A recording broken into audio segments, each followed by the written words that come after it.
Hello friends, welcome to my YouTube channels. आज विषय होची लुम्बर स्पॉन्डिलाइटिस उपचार।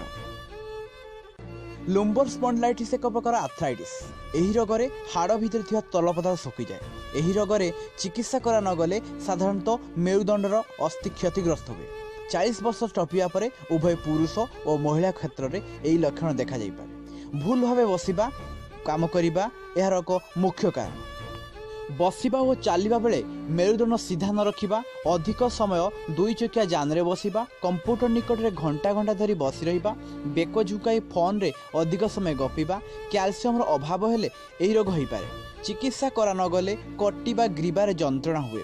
जंत्रणा धीरे धीरे बढ़े एवं रोग गंभीर हेले कांध अंटा धरे, बसिबा उठिबा काम करिबा कठिन हुए।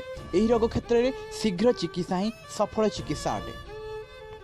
तो ठीक अच्छे फ्रेंड्स, आज आम लुम्बार स्पॉन्डिलाइटिस लक्षण एवं कहीं हुए ता विषय जानिलु। तेणु फ्रेंड्स, यही स्वास्थ्य संबंधी नुआ नुआ तथ्य जानापी आम चैनल सहित जोड़ी रुहतु। Please like and subscribe my channel and share to your friends.